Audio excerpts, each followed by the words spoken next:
കുറ്റകൃത്യം കണ്ടയാളുടെ മൊഴിയാണ് അവർക്ക് ലഭിക്കുവാൻ പോകുന്നത്. അന്വേഷണം ഒരു വശത്ത് പുരോഗമിക്കുമ്പോൾ തന്നെ അജ്ഞാതനായ കൊലയാളി മൂന്നാമത്തെയാളെ നോട്ടമിട്ട് കഴിഞ്ഞു.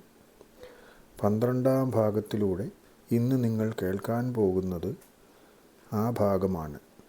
മുഴുവനും കേൾക്കും എന്ന് ഞാൻ പ്രതീക്ഷിക്കുന്നു. നമുക്ക് കഥയിലേക്ക് പോകാം. കൂടെ വരണേ. കള്ളം പാക്കരൻ എന്ന പേരിൽ നാട്ടിലറിയപ്പെട്ടിരുന്ന ഭാസ്കരൻ വർഷങ്ങളായി മനോരോഗിയായിട്ട് വീട്ടുകാരും നാട്ടുകാരും ഉപേക്ഷിച്ച് കളഞ്ഞ അയാളെ ഡോക്ടർ വിനോദ് തൻ്റെ ആശുപത്രിയിൽ സൗജന്യമായി ചികിത്സിച്ചുകൊണ്ടിരിക്കുകയായിരുന്നു. ഇപ്പോൾ ചികിത്സ തുടങ്ങിയിട്ട് കുറേ വർഷങ്ങളായി. കുറേ കാലത്തേക്ക് യാതൊരു മാറ്റവും ഉണ്ടായിരുന്നതല്ല. എന്നാൽ ഈ അടുത്ത കാലത്ത് അയാളിൽ നല്ല മാറ്റമുണ്ട്. ഇപ്പോൾ ഏതാണ്ട് പൂർണ്ണമായും മനോരോഗം മാറിയ അവസ്ഥയിലാണ്. അയാളോട് വിനോദ് വിശദമായി സംസാരിച്ചു. അയാൾ അവസാനമായി കണ്ടതായി പറയുന്നത് കുറേ പേർ ചേർന്ന് ആൾതാമസമില്ലാത്ത ഒരു വീട്ടിൽ വെച്ച് കുറേ ആളുകളെ ക്രൂരമായി ഉപദ്രവിക്കുന്ന കാഴ്ചയാണ്. അവരുടെ ആക്രമണം ഭാസ്കരൻ്റെ നേരെയും ഉണ്ടായി. അവരിൽ നിന്ന് രക്ഷപ്പെടാൻ വേണ്ടി ഓടിയ വഴിയിൽ ഉയർന്ന ഒരു പാറക്കെട്ടിൽ നിന്നും താഴേക്ക് വീണ് അബോധാവസ്ഥയിലായതാണ്. ഭാസ്കരന് പിന്നെ ബോധം തെളിഞ്ഞപ്പോൾ മുതൽ അയാൾ മനോരോഗത്തിൻ്റെ ലക്ഷണങ്ങൾ കാണിച്ചു തുടങ്ങിയതാണ്. പിന്നെ അധികകാലം കഴിയും മുൻപ് ഡോക്ടർ വിനോദ് അയാളെ കണ്ടെത്തുകയും ആശുപത്രിയിലേക്ക് കൊണ്ടുവരികയും ചെയ്തു. ആ വീട് ഏതെന്നോ ആളുകൾ ഏതെന്നോ ഒന്നും ഭാസ്കരന് അന്ന് ഓർമ്മയുണ്ടായിരുന്നില്ല. എന്നാൽ ഇപ്പോൾ അയാളുടെ അവസ്ഥയിൽ നല്ല പുരോഗതി ഉള്ളതുകൊണ്ട് അയാൾ എവിടെ വെച്ചാണ് ഈ സംഭവം കണ്ടതെന്ന് ഓർത്തെടുക്കാൻ അയാൾക്ക് കഴിയുന്നുണ്ട്. പായിക്കാട്ട് നിന്നും ഏകദേശം 10 കിലോമീറ്ററോളം അകലെയാണ് മുക്കുഴി എന്ന സ്ഥലം. ഒരു തോട്ടത്തിന് ഒത്ത നടുവിലുണ്ടായിരുന്ന ഒറ്റപ്പെട്ട ഒരു വീട്. അവിടെ വെച്ച് നടന്ന സംഭവം എന്ന് പറഞ്ഞപ്പോൾ ഡോക്ടർ വിനോദിന് തോന്നിയത് ഈ വിവരം ജീവൻ ജോസിനെ അറിയിക്കാം എന്നാണ്. ഏതെങ്കിലും കാരണവശാൽ അവർ അന്വേഷിച്ചു കൊണ്ടിരിക്കുന്ന കേസിന് എന്തെങ്കിലും സഹായമാകുമെങ്കിൽ അത് നല്ലതായിരിക്കുമല്ലോ എന്ന് മാത്രമേ ഡോക്ടർ വിനോദ് കരുതിയുള്ളൂ. ഡോക്ടറിൽ നിന്നും ഫോൺ ലഭിച്ച ഉടൻ തന്നെ ജീവൻ ജോസ് വിവരം സംഘത്തിലെ ബാക്കിയുള്ള അംഗങ്ങളോട് പറഞ്ഞു. ഒന്നും കിട്ടുമെന്ന് പ്രതീക്ഷിക്കുകയൊന്നും വേണ്ട. എന്നാലും ഇങ്ങനെയുള്ള വിവരങ്ങളാണ് പലപ്പോഴും നമ്മെ ശരിയായ മാർഗത്തിലേക്ക് നയിക്കുന്നത്.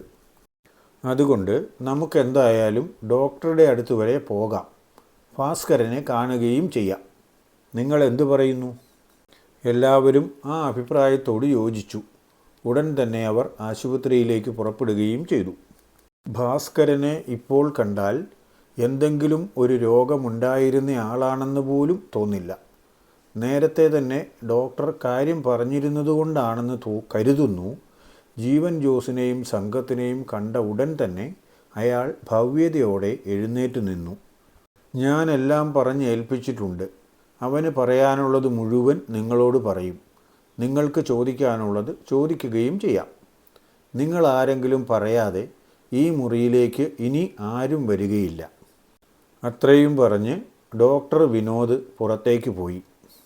ഭാസ്കരൻ പറഞ്ഞു. എന്താണ് ഭാസ്കരൻ അവിടെ കണ്ടത്? ഭാസ്കരന് ആ കാലത്ത് മോഷണമായിരുന്നു പണി. തന്നെ നാട്ടുകാർ വിളിച്ചുകൊണ്ടിരുന്നത് കള്ളൻ പാക്കരൻ എന്നാണ്. നാട്ടിലെ ഒരു വീട്ടിലും കയറി താൻ മോഷ്ടിക്കാറില്ല. തീരെ അത്താഴപ്പട്ടിണിക്കാരുടെ വീടുകളിലും കയറാറില്ല. ഇഷ്ടംപോലെ സമ്പത്ത് കുന്നുകൂട്ടി വച്ചിരിക്കുന്ന പല വീടുകളും തനിക്കറിയാം. അവിടെ നിന്നും കുറച്ച് താൻ എടുക്കാറുണ്ടായിരുന്നു എന്നത് ശരി. പായിക്കാട്ട് നിന്നും ഏതാണ്ട് 10 കിലോമീറ്റർ അകലെയാണ് മരുതുംപൊയിൽ എസ്റ്റേറ്റ്. എസ്റ്റേറ്റിലെ താമസക്കാർ പലപ്പോഴും അവിടെ കാണുകയില്ല. കാവൽക്കാരാണെങ്കിൽ മദ്യപിച്ച് എവിടെയെങ്കിലും കിടന്ന് ഉറങ്ങുകയായിരിക്കും. അവിടെ നിന്ന് റബ്ബർ ഷീറ്റും ഒട്ടുപാലും മറ്റും ചാക്ക് കണക്കിന് താൻ മോഷ്ടിച്ചു കൊണ്ടുവരികയും വിൽക്കുകയും ചെയ്തുകൊണ്ടിരുന്നതാണ്. വിൽക്കുന്നതൊന്നും ഒരിക്കലും പായിക്കാട്ടെ ഒരു കടയിലും ആയിരിക്കില്ല. അങ്ങനെ വന്നാൽ വിവരം പുറത്താകും. അതുകൊണ്ട് വേറെ എവിടെയെങ്കിലുമാണ് താൻ വിറ്റുകൊണ്ടിരുന്നത്. തന്നെ സംബന്ധിച്ചിടത്തോളം 1-2 മാസം ജീവിക്കാനുള്ള പണം അതിൽ നിന്ന് കിട്ടും. അത് കഴിഞ്ഞ് മാത്രമല്ലേ പിന്നെ എവിടെയെങ്കിലും പോകേണ്ടൂ. അന്നും അതുപോലെ തന്നെ ഷീറ്റും ഒട്ടുപാലും എടുക്കാൻ വേണ്ടിയാണ് ഞാൻ ആ വീടിൻ്റെ പിൻഭാഗത്തെ വാതിൽ തുറന്ന് അകത്ത് കയറിയത്. ഞാൻ ഷീറ്റ് എടുക്കാൻ തുടങ്ങുമ്പോഴേക്കും വീടിൻ്റെ മുറ്റത്ത് ഒരു ജീപ്പ് വന്ന് നിർത്തിയ ശബ്ദം കേട്ടു. പെട്ടെന്ന് പുറത്തിറങ്ങിയാൽ പിടിക്കപ്പെടും എന്ന് തോന്നിയതുകൊണ്ട് ഞാൻ ഒരു മൂലയ്ക്ക് പതുങ്ങി. ആരൊക്കെയോ കുറേ പേർ വീടിനുള്ളിലേക്ക് കയറി വരുന്നതായിട്ടാണ് തനിക്ക് തോന്നിയത്. ഞാൻ ഇരിക്കുന്ന മുറിയിൽ നിന്നും അങ്ങോട്ട് വാതിലുകളില്ല. ഭിത്തികൾക്ക് പകരം മരപ്പലകകൾ കൊണ്ട് ഉണ്ടാക്കിയ പഴയ തരം അറയും നിരയുമാണ്. അതുകൊണ്ട് ഒരു മുറിയിൽ നിന്നും അടുത്ത മുറിയിലേക്ക് ചെറിയ വിടവിലൂടെ നോക്കിയാൽ കുറച്ചൊക്കെ കാണാം. എന്നാൽ അവർക്ക് ഇങ്ങോട്ട് കാണാൻ കഴിയുകയുമില്ല. വീടിൻ്റെ പിൻഭാഗത്തേക്ക് ആരും വരുന്നതായി തോന്നാത്തതുകൊണ്ട് സുരക്ഷിതമായി തനിക്ക് അവിടെ ഇരിക്കാമെന്ന് തോന്നി. അതുകൊണ്ട് അവിടെ ഇരുന്നു. അപ്പോഴേക്കും ആ മുറിയിലേക്ക് കുറേ പേരെ ബലമായി പിടിച്ചു വലിച്ചു കൊണ്ടുവരുന്നത് കണ്ടു. കുറേ പേർ അവിടെ ഇരിക്കുന്നതും കണ്ടു. ആരെയും എനിക്ക് മനസ്സിലായില്ല. എന്നാലും അതത്ര നല്ല രംഗമല്ല എന്നെനിക്ക് തോന്നി. എന്താണ് നടക്കുന്നതെന്ന് അറിയണമെന്നൊരു ആകാംക്ഷ മനസ്സിൽ വന്നതുകൊണ്ട് ഞാൻ ശ്രദ്ധിച്ചിരുന്നു. അവർ സംസാരിക്കുന്നത് ഏതോ സ്ഥലത്തിൻ്റെ കച്ചവടവുമായി ബന്ധപ്പെട്ട കാര്യമാണ്. ഒരു കപ്പടാമീശക്കാരൻ എതിർവശത്തിരുന്നയാളിനോട് പറയുന്നത് കേട്ടു. നിങ്ങളുടെ സ്ഥലത്തിന് പൊന്നുവില തരാമെന്ന് ഞാൻ പറഞ്ഞതാണ്. ഈ ലോകത്തുള്ള ഒരു കിണാപ്പനും പറയില്ലാത്തത്ര വലിയ വില. എന്നിട്ടും ആ പണം വാങ്ങി മര്യാദയ്ക്ക് സ്ഥലം തന്നു പോകാൻ പറഞ്ഞിട്ട് നിങ്ങൾക്ക് അനുസരിക്കാൻ മേല. പിന്നെ ഞങ്ങൾ ഇതല്ലാതെ എന്തു ചെയ്യണം? നിങ്ങൾ ഈ കാണിക്കുന്നത് പോക്രിത്തരമാണ്. എനിക്ക് സ്ഥലം കൊടുക്കാൻ താല്പര്യമില്ലെന്ന് ഞാൻ പറഞ്ഞതാണല്ലോ. ഞാൻ നികുതി അടയ്ക്കുന്ന സ്ഥലം വിൽക്കണമോ വേണ്ടയോ എന്ന് തീരുമാനിക്കുന്നത് ഞാനല്ലേ? അത് കേട്ടപ്പോൾ അപ്പോൾ അവിടെ ഉണ്ടായിരുന്നവരെല്ലാവരും കൂടി ഒരുമിച്ച് ആർത്ത് ചിരിച്ചു. അതിനുശേഷം ആദ്യം സംസാരിച്ചയാൾ എതിർവശത്തിരുന്ന ഒരാളോട് പറയുന്നത് കേട്ടു. ഇയാൾ പറഞ്ഞത് ശരിയല്ലേടാ. നികുതി കൊടുക്കുന്ന സ്ഥലം ആർക്ക് കൊടുക്കണമെന്ന് ഇയാളല്ലേ തീരുമാനിക്കുന്നത്? പിന്നെ അല്ലാതെ എന്ന് പറയുകയും എല്ലാവരും കൂടി ഉച്ചത്തിൽ പിന്നെയും ചിരിക്കുകയും ചെയ്തു. എന്താണ് അവിടെ നടക്കുന്നതെന്ന് ശരിക്കുമൊന്നും മനസ്സിലായില്ല. എന്നാലും ഉടനെയെങ്ങും അവരാരും പോകുന്നില്ല എന്ന് മനസ്സിലായതുകൊണ്ട് അവിടെ തന്നെ ഇരുന്നു കൊണ്ട് ഞാൻ മുഖം മരപ്പലകയോട് ചേർത്ത് വെച്ചു. നിങ്ങൾ പറഞ്ഞതൊക്കെ ശരി തന്നെയാണ്. അത് സാധാരണക്കാരുടെ കാര്യത്തിൽ മാത്രം. എൻ്റെ കാര്യത്തിൽ ഞാനൊരു സ്ഥലം ആഗ്രഹിച്ചാൽ അത് അവൻ വിറ്റിരിക്കണം. ഇല്ലെങ്കിൽ ഞാൻ അവനെ കൊണ്ട് വിൽപ്പിക്കും. എന്നിട്ടും സമ്മതിക്കുന്നില്ലെങ്കിൽ ഇതാ ഇപ്പോൾ കണ്ടതുപോലെ അവരെ ഞാൻ പൊക്കും. എന്നിട്ട് 10 പൈസ കൊടുക്കാതെ സ്ഥലം ഞാൻ അങ്ങ് മേടിച്ചെടുക്കും. പലകകൾക്കിടയിലൂടെ നോക്കിയാൽ ആ സംസാരിക്കുന്ന ആളിൻ്റെ മുഖം വ്യക്തമല്ല. അയാളുടെ മീശ മാത്രമേ കണ്ടുള്ളൂ.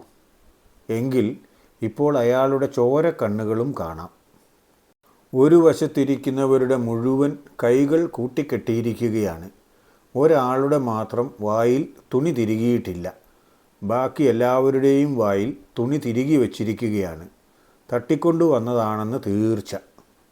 ഒരു വാഹനവും കൂടി കൊണ്ടുവന്ന് മുറ്റത്ത് നിർത്തുന്ന ശബ്ദം കേട്ടു. ഒരു വശത്തിരുന്ന മുഴുവൻ പേരുടെയും കൈകാലുകൾ കൂട്ടിക്കെട്ടിയവരാണെന്നാണല്ലോ പറഞ്ഞത്. അവർ എത്ര പേരുണ്ടായിരുന്നു? 6 പേരെന്നാണ് എൻ്റെ ഓർമ്മ. അതിൽ ഒരാൾ പ്രായം കൂടിയ ആളാണ്. അയാൾ മാത്രമേ സംസാരിക്കുന്നുണ്ടായിരുന്നുള്ളൂ. ഞാനിരിക്കുന്ന മുറിയിൽ നിന്ന് നോക്കിയാൽ 2 പേരെ അവ്യക്തമായി കാണാം. അതിനപ്പുറമുള്ള 4 പേരെ ചെറിയ നിഴൽ പോലെയും. തങ്ങളുടെ മനസ്സിലുള്ള സംശയം ഏതാണ്ട് ബലപ്പെട്ടു വരുന്നതായി തോന്നിയതുകൊണ്ട് ജീവൻ ജോസും സംഘത്തിലെ അംഗങ്ങൾക്കും ഭാസ്കരൻ്റെ അനുഭവം കേൾക്കാൻ ആവേശമായി. ഭാസ്കരൻ തുടർന്നു പറഞ്ഞു. 2ാമത്തെ വണ്ടിയിൽ നിന്നും കുറച്ചു പേർ കൂടി ഇറങ്ങി വന്നു. അതിൽ ഒരാളെ കണ്ടാൽ ഒരു ഉദ്യോഗസ്ഥനാണെന്ന് തോന്നും. അയാൾ വന്ന് കൊമ്പൻ മീശക്കാരൻ്റെ അടുത്ത് തന്നെ ഇരുന്നു. മീശക്കാരൻ വളരെ ഭവ്യതയോടെ അതുവരെ നിന്നതിന് ശേഷം ഇരുന്നു. നല്ല നിലയിൽ ഇയാളുടെ സ്ഥലം വാങ്ങണമെന്നായിരുന്നു എൻ്റെ ആഗ്രഹം. എന്തു പറയാനാ സാറേ, എത്ര പറഞ്ഞിട്ടും ഇവർ സമ്മതിക്കുന്ന മട്ടില്ല. പൊന്നുകൊണ്ട് പുളിശ്ശേരി വെച്ച് കൊടുക്കാം എന്ന് പറഞ്ഞാലും സ്ഥലം തരില്ല എന്ന വാശിയിലാണ്. ഞാനിനി എന്തു ചെയ്യണം? സാറ് തന്നെ പറ. വന്നയാൾ ബന്ധനസ്ഥനായിരുന്ന ആളിനോട് പറഞ്ഞു, നല്ല വില തരാമെന്ന് പറഞ്ഞതല്ലേ, നിങ്ങൾ മരിച്ചാൽ സ്ഥലവും കൊണ്ട് പോകാൻ ഒന്നും കഴിയില്ലല്ലോ. അപ്പോൾ പിന്നെ ഇപ്പോൾ പറഞ്ഞ വിലയ്ക്ക് സ്ഥലം വിറ്റ് പോകുന്നതല്ലേ നല്ലത്. ഒരു കാര്യം ഞാൻ പ്രത്യേകം പറഞ്ഞേക്കാം, ഇയാൾ മഹാപിശകാണ്. ആശിച്ചാൽ അത് നേടാതെ പോവുകയില്ല. നഷ്ടം മുഴുവൻ നിങ്ങൾക്കായിരിക്കും. അതെ, അതുതന്നെയാണ് ഞാനും പറഞ്ഞത്. ന്യായമായിട്ടാണ് തരുന്നതെങ്കിൽ പണം കിട്ടും, ആർക്കും ഒന്നും നഷ്ടപ്പെടുകയുമില്ല. അതല്ലെങ്കിൽ പണവും കിട്ടില്ല, ചിലപ്പോൾ ജീവനും പോകും. അതിനു മുൻപ് ചിലപ്പോൾ കൂടെയുള്ള പെണ്ണുങ്ങൾക്ക് മറ്റു പലതും നഷ്ടപ്പെടും. അതും നിങ്ങൾ കാണേണ്ടി വരും. ഞാൻ വീണ്ടും ബന്ധനസ്ഥനായ ആ പ്രായമായ ആളിനെ നോക്കി. അയാൾ എന്തോ ഉറച്ച തീരുമാനത്തിലായിരുന്നു. അയാൾ ഒന്നും സംസാരിക്കുന്നില്ല എന്ന് കണ്ടു കഴിഞ്ഞപ്പോൾ പിന്നെയും ആ കൊമ്പൻ മീശക്കാരൻ പറഞ്ഞു, ഞങ്ങളുടെ ക്ഷമ പരീക്ഷിക്കുന്നത് നിങ്ങൾക്ക് നല്ലതിനല്ല. ഇപ്പോൾ വെറുതെ പിടിച്ചു കെട്ടിയിട്ടേ ഉള്ളൂ. ഞങ്ങളുടെ കൂട്ടത്തിലുള്ള വാസുവിനെ പോലുള്ളവരുടെ കൈക്കരുത്ത് ഒരിക്കൽ അറിഞ്ഞാൽ പിന്നെ അവനൊന്നും ജീവിതകാലം മുഴുവൻ നേരെ ചൊവ്വേ നടക്കില്ല. അതുതന്നെയാണ് ഞങ്ങൾക്കും പറയാനുള്ളത്. ഞങ്ങൾക്ക് സംരക്ഷണം നൽകാനും ആളുണ്ട്.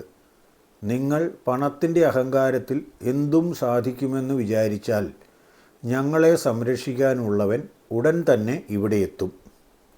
അങ്ങനെ ഒരാളുണ്ടായിരുന്നെങ്കിൽ ഞങ്ങൾ പിടിച്ചു കെട്ടിയപ്പോൾ അയാൾ എവിടെ പോയിരുന്നു? ഒരു പട്ടിക്കുറുക്കനും വരില്ല. തോട്ടത്തിൻ്റെ ഗേറ്റ് കടന്നു വരാൻ ധൈര്യമുള്ള ഒരുത്തനും കാണില്ല. അങ്ങനെ ആരെങ്കിലും ശ്രമിച്ചാൽ തന്നെ അവനെ എൻ്റെ കാവൽക്കാർ അവിടെ വെച്ച് തന്നെ തീർത്തു കളയും.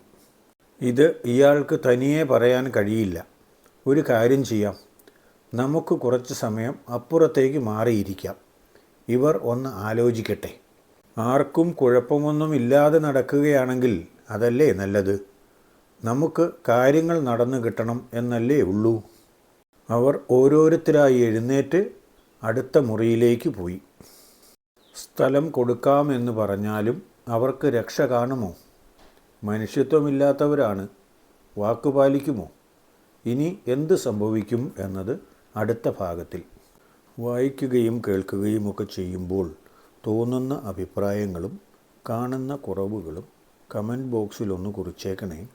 കുറിക്കുന്നത് കുറച്ചായാലും മതി.